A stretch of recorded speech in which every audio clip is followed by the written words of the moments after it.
Who? I waited 30 years to meet you.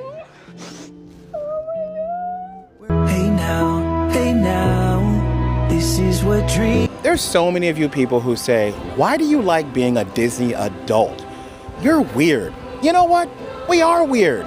And we love being weird. We enjoy coming here. What do you have against people enjoying life, being happy, smiling? Disney adults that attend without children, like not on a date night, I'm not talking like enjoying themselves having a date night, but come and act like children, it literally sends me to space. I'm so excited, I can't wait. You are really in the most magical place on earth. I am. I can't wait. Controversial opinion, but I think that adults that are obsessed with going to Disneyland are weird. Girl. Girl. Girl. Girl. Dude.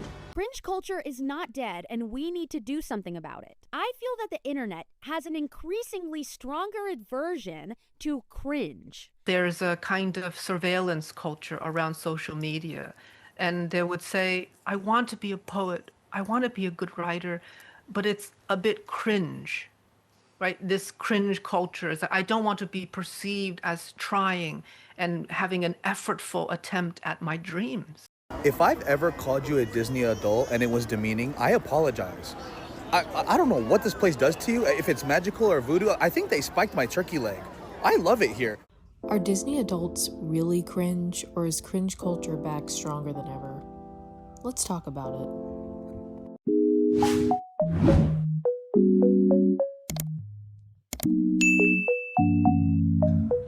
Hi everyone, welcome back to my personal channel. Just want to apologize for my bangs today. I have like a very severe cowlick. I don't know what is going on. I'm not really sure what to title this video. I'm thinking Disney adults, or maybe just what's so bad about being cringe. I don't really know what to title this video, but we're going to be talking about basically adults indulging in childhood, childlike experiences, if you will, whether that be Disney, or I've seen a lot of people getting like toys, dolls, action figures, or throwing parties for their parents, especially if they're like first generation. Their parent worked so hard to get them to where they are, and because of all that hard work, the toys they maybe wanted as a child, it just wasn't attainable. There's a lot of people healing their parents' inner child, and of course the Disney adults healing their inner child, whether that is meeting Goofy or just being in the park in general, or bringing their children to the park and them, you know, getting to experience Disney for the first time with their children, and it's just a very special experience.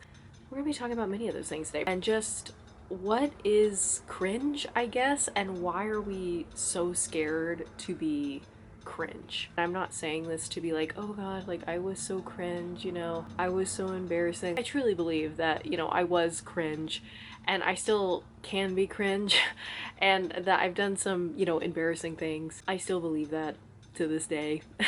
And that's not me trying to be quirky, I just fully believe that. But I do think that being cringe is a way for people to just dogpile on others and shame others for either wanting to reconnect with the childhood they had or make a childhood for themselves that they never had, which leads me into, I actually got this video idea, one, from one of you guys on my main channel. We actually talked about it in our Instagram DMs and I was like, wait, this would make a really good video idea. But also because there's a trend going on right now on TikTok where people are using Michael Jackson's Childhood. I'm a huge Michael Jackson fan. People are using his song Childhood on TikTok, and you know, it's the line, people say I'm not okay because I love such elementary things.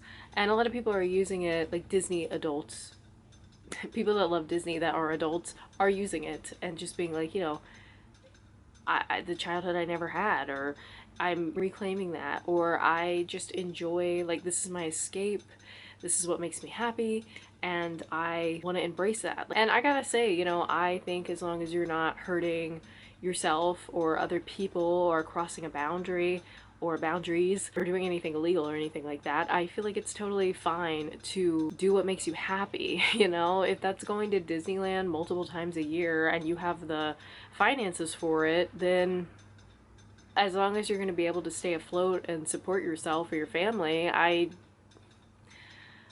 you know, we're going to first start with Disney adults. Some of these I'm going to play are other people's opinions. Some of these are people's experiences at Disney. Some of them are also quote unquote Disney adults telling their truth, I guess. So let's go ahead and start with this person's take on Disney adults. I'm gonna say that I stand with the Disney adults. Like, I have to come out as someone who stands with them. I'm not one of them. I've been to Disney 3 times in my life, and I'm not a Disney adult, but I stand. Sorry to pause, but I'm also not a Disney adult. I do love Disney movies, grew up watching them. I've actually never been to Disney. I don't have this like intense desire to go, but if I was able to go, I would go. I do plan on going at some point. I don't consider myself a Disney adult, but I also don't judge people who are super into Disney, because a lot of people are into Disney, you know? I'm firmly with the Disney adult. I feel like people that hate Disney adults, like, first of all, I'm kind of scared of you because, like, what are they doing other than, like, putting on Mickey ears and prancing around Disney World?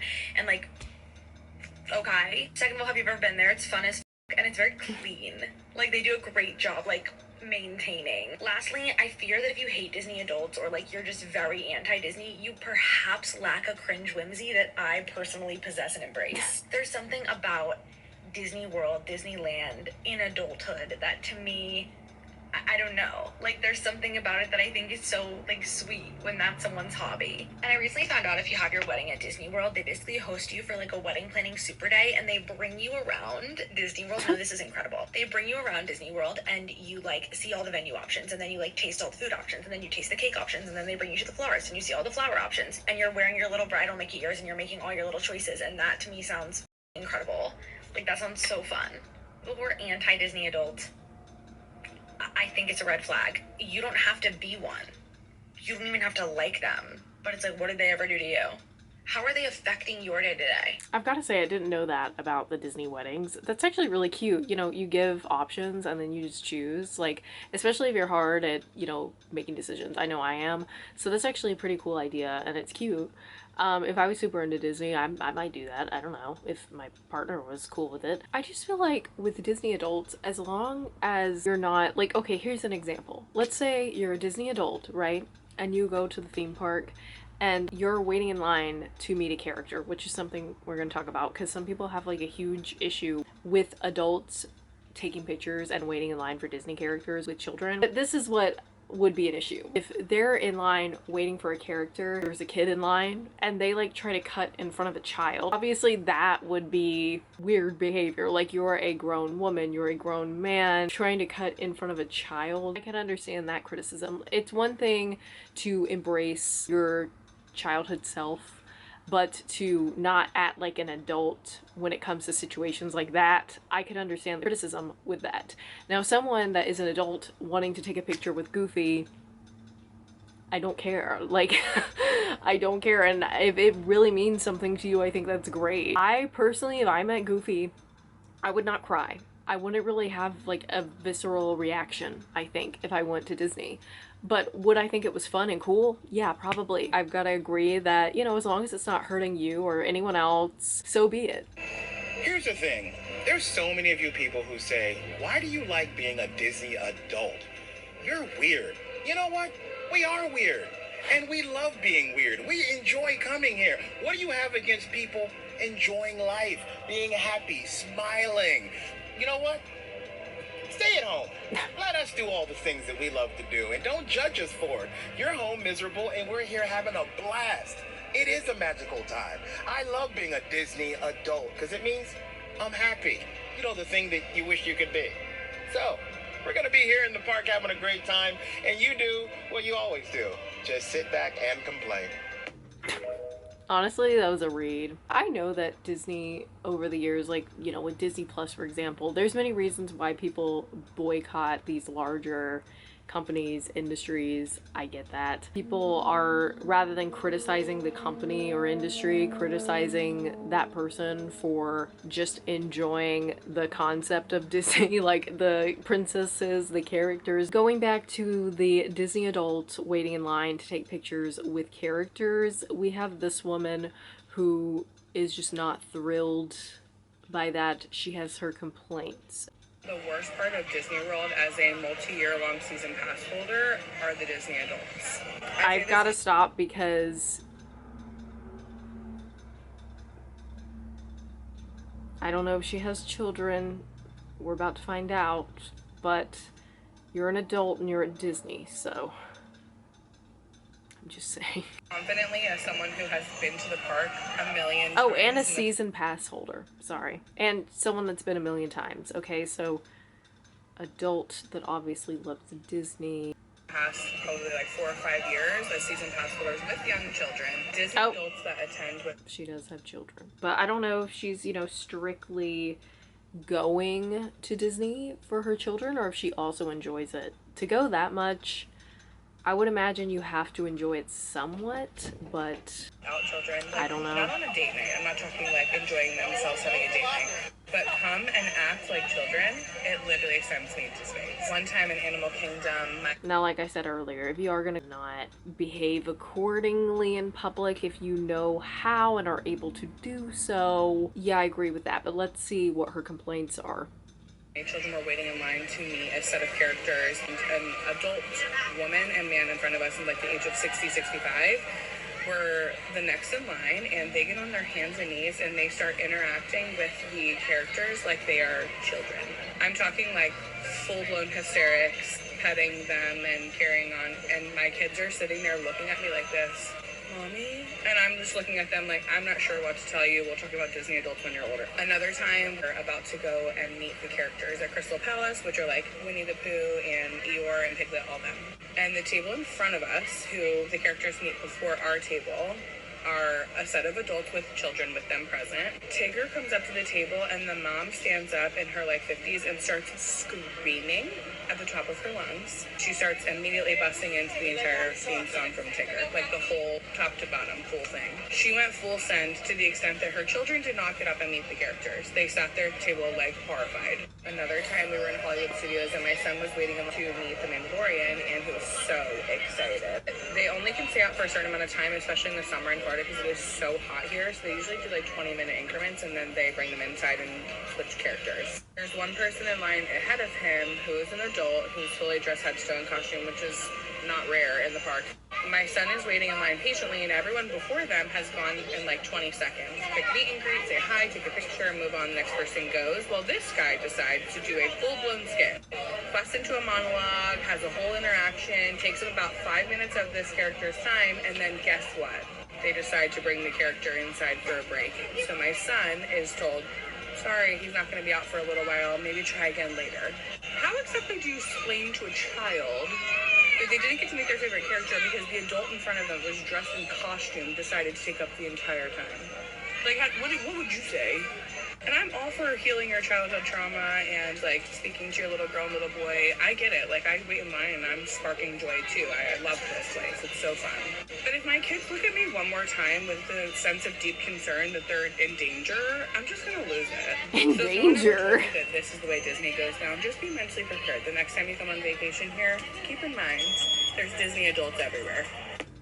The 60-plus-year-olds, I don't know, like, something about elderly people being so in love with Disney is heartwarming to me. If they're genuinely doing something that is concerning and you feel like, you know, is violating some kind of rules at Disney, or it's just becoming a nuisance for everyone else around them, like it's getting so intense that it's ruining everyone else's enjoyment, I can understand. But I will say with the elderly couple, I don't think it's that weird. People, you know, kind of getting excited, yelling, screaming, it kind of happens even with adults. Now, if you're gonna carry on to the point where you're making the experience bad for other people, I can understand that. And as far as, you know, an adult being in front of you and talking to a character and like doing a whole monologue, some people are just really excited. And also maybe they didn't know like the characters rotate out like that. Like, I can tell you right now, if that happened to me and then they were like, oh, we're done out here, like give us 20 minutes, I would be mortified if there was a child behind me. Like, I would feel so bad. But as someone that's never been to Disney before, like I may not know that. So, but yeah, I understand to an extent her frustrations. I really do. But I also think that, you know, some adults are more inclined to show their emotions in public than others. Here's another person. I think this is also about the lines. Yep. Girl. Girl. Girl.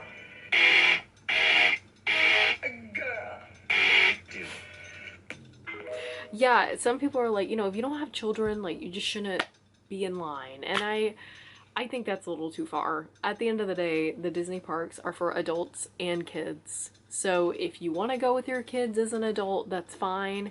If you want to go by yourself as an adult, that's fine too. This take was pretty wild. This was something. Controversial opinion, but I think that adults that are obsessed with going to Disneyland are weird.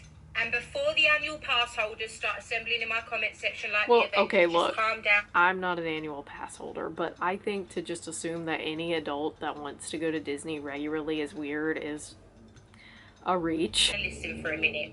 If you're taking your children, if you're taking your little family members or the little people in your life, fine, normal.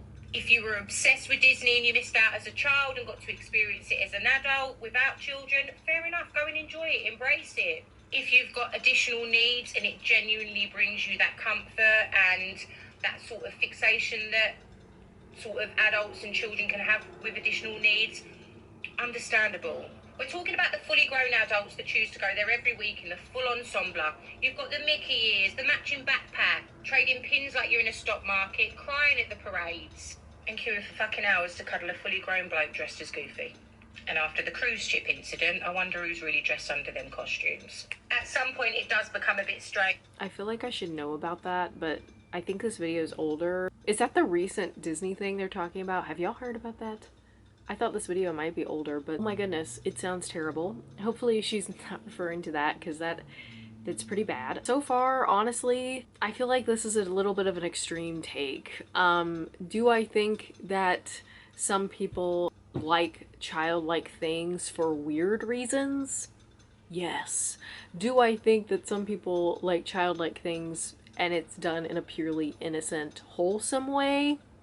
Also, yes. And I don't just automatically assume that every Disney adult that is going to Disney like once a week or something, which I don't even know how you do that, but you know, do I just think they're all up to something? No. I am a fangirl myself, and the fact that not only am I a fangirl, but a fan of Michael Jackson, someone who has consistently been looked at weird for enjoying childlike things such as Peter Pan, for example, or just Disney things in general, I don't think there is always some kind of weird sentiment behind it. Sometimes it genuinely is just a pure wholesome thing.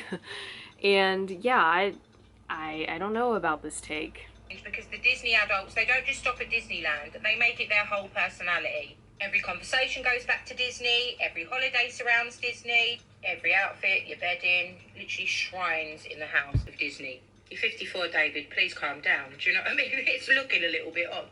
But on a serious note, people have got a right to question why adults do become so fixated around places that naturally are still for children.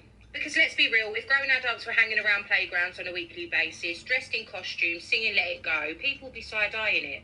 Going occasionally, fine. Going on family trips, fine. Going for nostalgia, fine. But if you're financially fighting for your life to book your ninth holiday to go and see Cinderella, then I'm going to judge you.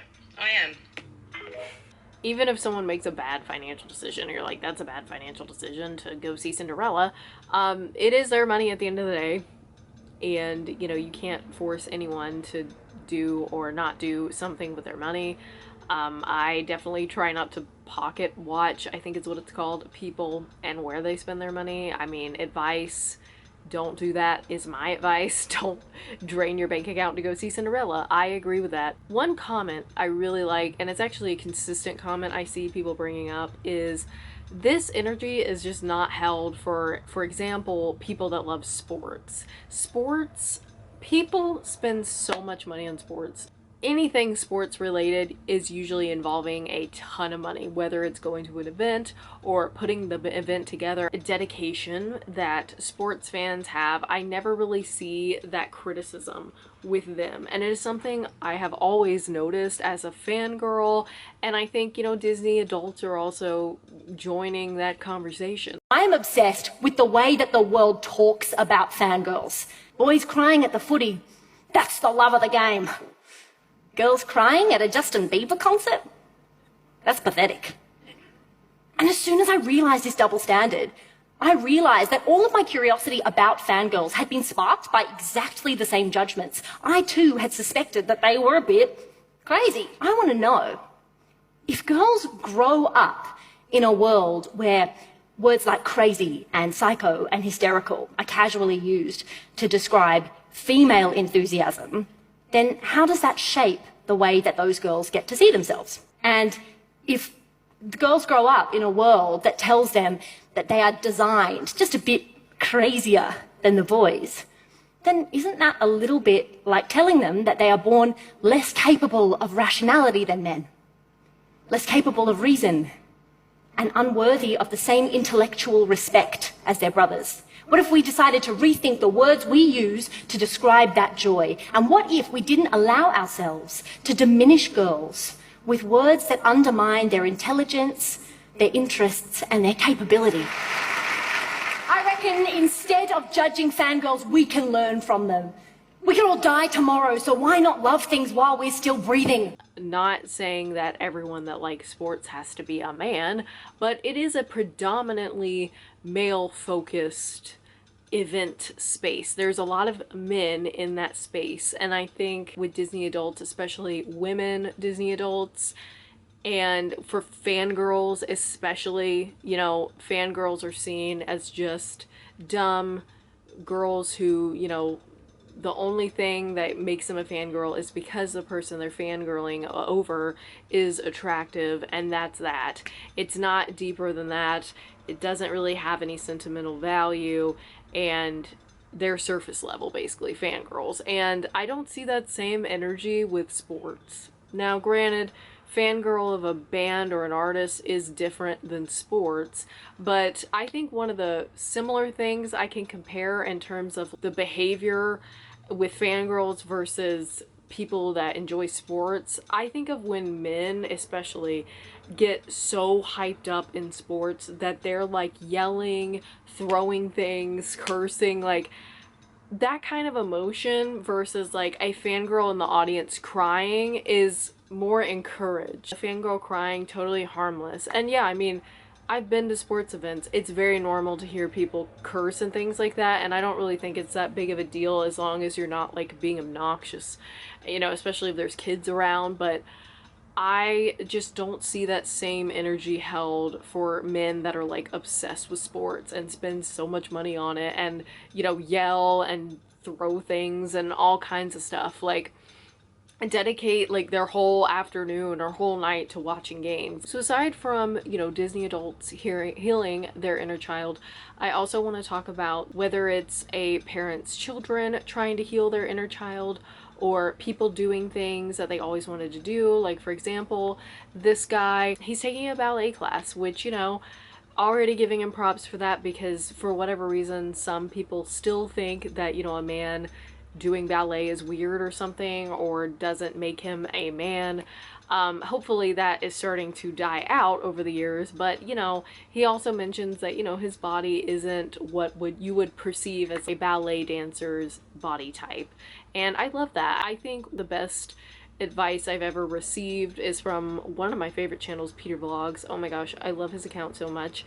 I love all his channels, but that one is a really great account. And one of the things he talked about was when he started his Peter Likes Books channels, where he did like book reviews and things like that. He was really scared to start that channel because he wanted to weigh less and he was worried people would mock his weight. He realized when he just eventually said, well, I'm just going to start it because I haven't lost the weight yet, but, you know, I'm just gonna do it because I love it. And he realized that, you know, he didn't have to look a certain way to make the content that he wanted and be accepted by people and enjoy what he was doing and continue to, you know, grow community on that channel. And I have to say that, you know, if something like your body or you're like embarrassed or ashamed of your interest is holding you back from enjoying life, I don't think that's okay. I think, you know, you should be able to do those things if you want to, and anybody that judges you for that says more about them than you know what I mean? And so, you know, kudos to this guy for doing something he'd always wanted to do. It's never too late to invest in an interest that you've had or a hobby that you just never got around to. Anybody that does that, I have mad respect for you, to be honest, because it definitely takes balls sometimes. Okay, next we have my mom healing her inner child, and it's her going trick-or-treating and she's wearing a costume. What is she? You're happy trick-or-treating? Yeah. Is she a reindeer? You got a lot? Yes. I just don't know how people could be mad at this. Like I said earlier, it's one thing if you're like going trick-or-treating as an adult and you're like trying to steal children's candy out of their bag. Like, yeah, that's insane. Okay, that's actually insane. But just enjoying going trick-or-treating as an adult, like, I mean, I went trick-or-treating up until my teen years and I had a blast and I didn't feel weird about it. Like, I just went and did it, you know? And I think if you as an adult want to do those things, go for it. Honestly, I think a lot of adults want to do things like this, but they don't want to, you know, be stared at or looked at as weird when it's like, it's just really not that serious, you know? Like, I can tell you right now, if I was handing out candy for Halloween, if I saw her walk up in her little deer costume, I would be like, here you go, girl. She's with her family, she's got her deer costume on, she's got her little candy bag, it's full, like, have some candy. This one says, healing my mom's inner child by getting her the doll she never got as a little girl. I don't know if this audio is copyrighted, so I'm gonna mute it. And I love watching these. There are so many of these you can find on the internet. It's just really wholesome. I mean, when I see these, the first thing I think of is one thing that makes these videos even more wholesome, I've noticed with this trend, is that oftentimes it's like first generation sons and daughters doing this for their parents, and it's just like, you know, the time, the work, the sacrifices that these parents had to make for their children, and, you know, hopes of giving them an even better life. And, you know, creating a new life for them, putting in all this effort to, you know, make their children's lives as wonderful as possible. That just adds another layer of depth to me, and just, it's very touching. And I don't know how anyone could look at this and think, you know, this is so dramatic, like it's just a doll, you know. And that's why I think, you know, when we see people crying at Disney, when we see people crying over a doll in a box, like, this is why I think the context is important. And this, like, fear of being cringe or fear of showing an emotion or being, like, emotionally invested in something, even if it's just an object like a doll, I don't know why we're so, like, scared of that, like scared to show emotions and just be a human being. Sometimes we are embarrassing, but why let that dictate every single part of your life? I think things would be a lot easier if people would just allow themselves to feel and do the things that they need to or want to do. Here's another one. I think this audio is also copyrighted, but she threw a party for her mom and it's got a little theme and everything. And I just think about parents that, you know, I've met people in my life that their parents didn't throw them birthday parties and stuff, and their birthday wasn't really made out to be a big deal. Someone I used to date for a very brief period, I did get him a cake. He was so emotional and it was really touching, and I will always remember that moment because it just, I was like, wow, you know, I don't think about these things because I myself had so many birthday parties, but there are people out there that this, you know, just putting up decorations really means a lot, you know what I mean? And then this is someone's dad. It says, healing my Latino dad's inner child with an action figure from his favorite show growing up. I feel like with all of the terribleness in our world today, things like this are just nice to see. It's nice to just get a break from this like horrible reality we seem to be living in and see things like this. So I think now we're going to be getting into cringe culture. and just how that is affecting us. First of all, let me just say I relate to this because this is exactly how I feel. Growing up is just reverting back to your weird 12-year-old self and not being embarrassed about it. Honestly, as I get older, I start to see like my 12 high school, middle school self like resurfacing in ways, and ways that used to like make me feel weird or ashamed. I'm just like, I just don't care now. I'm just gonna embrace it because these were fun times in my life. These were fun niche like little interests I had, and I don't really care what anyone thinks about it. Like, we're all just trying to survive at this point. This, I feel like, is a great take on cringe culture. Cringe culture is not dead, and we need to do something about it. I feel that Right. the internet has an increasingly stronger aversion to cringe. And what cringe is defined as in the state of the internet today is simply people indulging in hobbies or interests that may not be in the mainstream, that may not be socially acceptable, for the simple reason that the majority of people might think it's weird. We seem to have a very severe shift of the weird kids becoming the cool kids in 2020.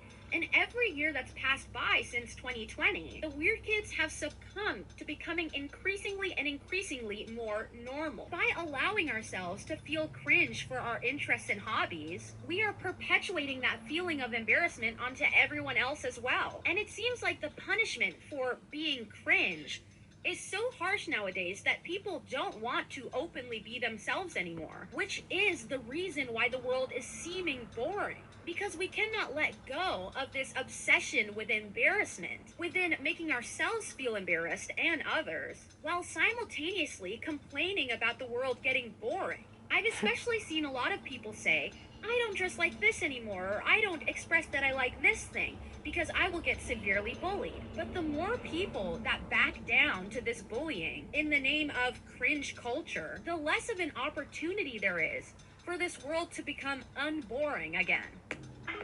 I've got to agree with that take. There's a difference between somebody, you know, engaging in something that is harmful or could hurt other people. There's a difference between that and someone just being like, I like to cosplay or something. I mean, that's pretty tame. Like, I feel like everybody loves anime, loves cosplay. But I remember in middle school, like, I really wanted to cosplay, and, you know, I was getting into anime and stuff, and I never ended up doing it because I just felt like people would think I was weird or cringe, and, like, I was kind of embarrassed to even ask for like any kind of like wigs or costumes or anything like that from family or friends, because I just felt like it was weird, and I didn't think I would look good doing it, and you know, just all these things. And who cares? Like, just try it, and if you don't care for it, you don't have to do it. If it's not for you, it's not for you. I feel like this is especially true in just fandom culture. Fortunately, there are weird, actual weird people, like people that do some not so great things, sometimes illegal things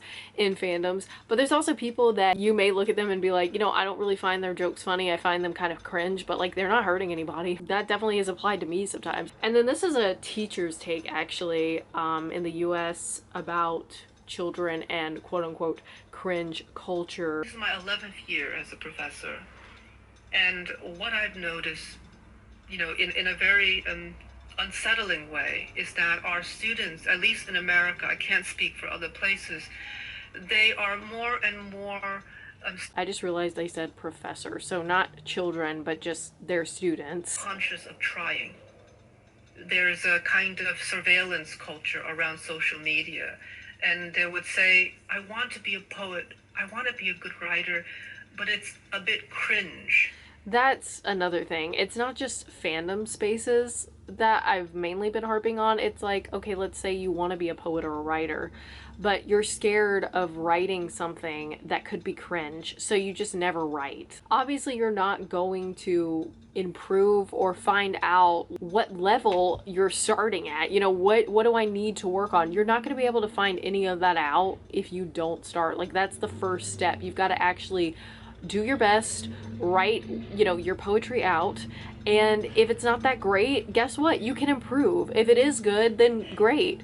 There's always ways to improve. There's always, you know, critique you can listen to, but if you never start, you're never going to get any of that, and you're not going to get any better, and you're just going to remain the same, you know what I mean? Or you're never going to find out if you, like, actually have a, like, gift for it, you know what I mean? So That's definitely true. Right, this cringe culture is that I don't want to be perceived as trying and having an effortful attempt at my dreams. People are so worried about failing. You know, it's like, oh, well, what if I am terrible? What if I can't improve? Then that means I failed. You know how many people fail at something every day? Like, even today, like, I could probably name at least like 2 things I did not do a great job at. Failure is a part of life. And if you don't have any failures, it's very hard to have successes, because oftentimes people's success does not just happen because they did everything right. There's a lot of failure that typically leads up to that, or mistakes. Like, so you have to actually make the mistakes to get better most of the time. As a teacher, that's a horrifying sort of a report from the field. And so I think they are absolutely scared of judgment. And so in fact, they perform cynicism, because cynicism can be misread, as it often is, as intelligence. You know, you're disaffected, you're too cool, you've seen it all. And so they pull back. But in fact, they are deeply hungry for sincere, earnest effort. They often do it privately.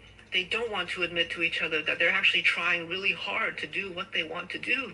But amongst their peers, I think sincerity is something we deeply hunger for, particularly young people, but we are embarrassed when sincerity is in the room. And the classroom is a wonderful place to eradicate that, but it's up to the teacher, because you do have some sort of authority. You do have to set the tone. And if you set the tone for your students and you welcome them, that you won't judge them, that they can be sincere and earnest without being condemned or ridiculed for it, and that they can try their best and it won't be cringy to do so, then you truly liberate them towards their best selves. That was so well said. Yeah, I mean, that's why I think we do need to be kinder to each other. We do need to allow space to let people grow and change, because I think a lot of people, unfortunately, I think some can't change, but the people I'm talking about, you know, in this video that are like so terrified of cringe culture, like, I really believe that we can change that. We just need to be more accepting of each other. I think what makes it hard is that doing it on the internet, pretty much impossible.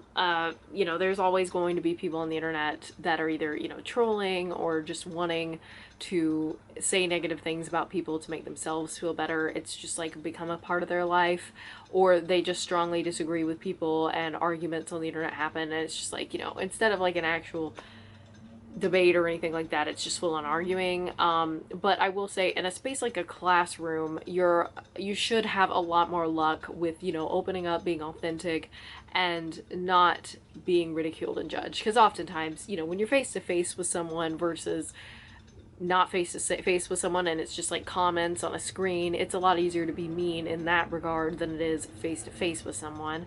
And you know, in a learning environment, what should be a learning environment, a classroom, it makes it a little easier for that authenticity, hopefully. But yeah, I really agree with this take. That was just probably my favorite video I've shown so far, and an interesting perspective from a professor. Why is Gen Z so embarrassed of everything? I feel like the overwhelming fear of embarrassment that we seem to all have is cheating us out of living full lives. The worst part is, this embarrassment is single-handedly being peddled by miserable people. Even when I think back to my own prom, I remember being the only person dancing while everyone else was just in their respective corner with their respective clique on their phones. What's the point of prom if we're too embarrassed to even participate? I find it really sad that we're letting embarrassment hold us back from living these full lives that we could be living. And I don't think that it helps that if someone sees you doing something embarrassing in public, they feel the need to record you and then post it on TikTok. Why are we policing each other for being human? It feels like for our generation, anything that reads as human is instantly embarrassing. It's really causing us to be the most boring people of all time.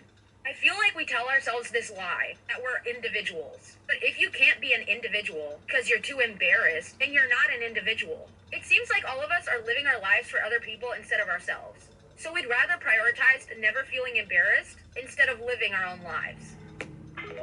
Gotta agree with that too. And I have definitely, like, I have 100% fallen in this trap. I still do as an adult. Like, I really, struggle in social situations. I don't always know like how to read people very well. I kind of try to get the vibe of the situation, and you just kind of blend in. Morph yourself into what you think the people around you need you to be in that moment. Like, I am absolutely guilty of that. Because I don't want to displease people or make people uncomfortable or seem weird and off-putting just being myself. And so, oftentimes, I don't know if you would consider that masking, but I'm basically not authentically myself in certain situations because I don't want to embarrass myself. I understand that, there is a lot of pressure to perform, behave, and appear a certain way. I think I've gotten better at it. Do I think I've aced it? Absolutely not. But I have to agree with what they're saying. Now, I will say I did at least dance at my prom, and a lot of people around me danced, but that was back in like 2017, so I'm not really sure how prom is looking now, but hopefully younger people are able to have fun and not feel weird about it. Yeah, guys, we get it. Everything's cringe, everything's ironic, you don't actually enjoy anything because that would be embarrassing. Yes, dude, it's so cool that you make fun of people for enjoying things. No, I love that you're making everyone else as miserable as you are. And I think what that teacher, the professor, spoke about is so true. Like, if you seem like, you're very nonchalant about things, you're not affected by certain things, it gives off the confidence, and this like intelligence, I think is the word they use. And I have to agree. And I understand why people do it to an extent. I've definitely done it. It's to protect ourselves. Like, people don't want to be misunderstood. Really, we all want to be understood. We don't want to be ridiculed and judged 24/7, and I absolutely get that. There's definitely a time to call out problematic and not great things, but there's also a time to, even if you don't fully understand where a person is coming from, as long as it's not hurting them or anyone else, to sit with that for a second, and instead of immediately judging them because you don't feel the same way, see their point of view and maybe realize like it's just not that serious. And if I don't want to see content like this or see things like this, I don't have to follow this person. I can unfollow them, or I can block them and go about my day. Like, if it really, if Disney adults really piss you off that bad, don't interact with them. I think we should all embrace the cringe. Okay, I really do. Let's be happy with our niche hobbies. Let's, fangirl. If you like sports, go to your sports events. If you want to go to Disney World 5 times a week and you got the funds to do so, have at it. Go see Cinderella Girl. I just always have found it weird that typically when we're talking about like childhood trauma or just mental illness, trauma in general, we're all about, be kind to yourself, take care of yourself, heal your inner child, love yourself. But then when people do that, it's either well received or terribly received, and people are like mocked and made fun of online, and I just don't think that's okay. Unfortunately, that's just a thing that happens online because a lot of people are online and not a lot of people have great intentions or are kind. We can't be scared to be cringe. We can't be scared to try something that we might not be good at first and continue to work on it and improve. Like, we've got to start somewhere. And again, my middle school self, she's in here somewhere, and every now and then she pops out and I'm like, hey girl, I'm gonna be nice to you. Don't worry, I'm not gonna be mean to you like I was in middle school. That's all I've got to say. I know that was a lot, and I will see you guys in the next video. Bye guys.